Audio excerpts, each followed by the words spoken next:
POCSO வழக்கு குற்றவாளிக்கு 20 ஆண்டு கடுங்காவல் தண்டனை விதித்து தூத்துக்குடி நீதிமன்றம் தீர்ப்பளித்துள்ளது. விளாத்திக்குளம் மேல்மாந்தையைச் சேர்ந்த ராமசாமி என்பவர் 8 வயது சிறுமியை பாலியல் வன்கொடுமை செய்த வழக்கில் போக்சோவில் சிக்கினார். இந்த வழக்கின் விசாரணை தூத்துக்குடி போக்சோ நீதிமன்றத்தில் நடைபெற்று வந்தது. வழக்கை விசாரித்த நீதிபதி ராமசாமிக்கு 20 ஆண்டுகள் கடுங்காவல் சிறை தண்டனை மற்றும் 10,000 ரூபாய் அபராதம் விதித்து உத்தரவிட்டார். மேலும் பாதிக்கப்பட்ட சிறுமிக்கு அரசு நிவாரண நிதியில் இருந்து 5 லட்சம் ரூபாய் வழங்கவும் உத்தரவிட்டார். தஞ்சை மாவட்டம் திருக்கானூர்பட்டி புனித அந்தோணியார் பொங்கல் விழா ஜல்லிக்கட்டு போட்டி சிறப்பாக நடைபெற்றது. 350 மாடுபிடி வீரர்களும் தஞ்சை, திருச்சி, தேனி உள்ளிட்ட பல்வேறு மாவட்டங்களில் இருந்து 600 காளைகளும் இப்போட்டியில் பங்கேற்றன. வெற்றி பெற்ற காளைகளுக்கும் மாடுபிடி வீரர்களுக்கும் கட்டில், சைக்கிள், டிரெஸ்ஸிங் டேபிள் உள்ளிட்ட ஏராளமான பரிசுகள் வழங்கப்பட்டது. வேலூர் மாவட்டம் குடியாத்தம் சித்தூர் சாலையில் வேகத்தடை அமைக்க கோரி பொதுமக்கள் சாலை மறியலில் ஈடுபட்டனர். பிச்சானூர்பேட்டையில் அரசு மற்றும் தனியார் பள்ளிகள் செயல்பட்டு வருகிறது.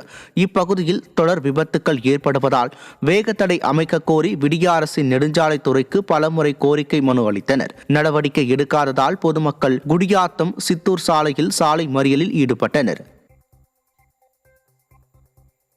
செங்கல்பட்டு மாவட்டம் சித்தாமூர் பேருந்து நிறுத்தத்தை ஆக்கிரமித்துள்ள கடைகளை அகற்ற வேண்டும் என பொதுமக்கள் வலியுறுத்துகின்றனர்.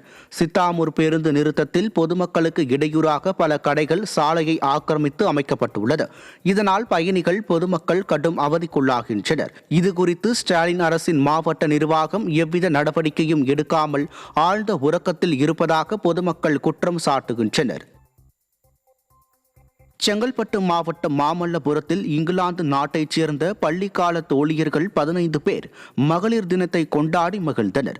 இங்கிலாந்தின் லண்டன் நகரைச் சேர்ந்த பள்ளிக்கால தோழிகளான 60 வயதை கடந்த மூதாட்டிகள் 15 பேர் கடந்த 40 ஆண்டுகளாக ஒன்றாக பயணித்து வருகின்றனர். இந்நிலையில் 15 பேரும் தங்கள் குடும்பத்தினருடன் மாமல்லபுரத்தில் உள்ள நட்சத்திர விடுதியில் கேக் வெட்டி மகளிர் தினத்தை கொண்டாடினர். திருமணத்திற்கு பிறகும் நீடிக்கும் பள்ளி தோழியரின் நட்பு காண்போரை நெகிழச் செய்தது.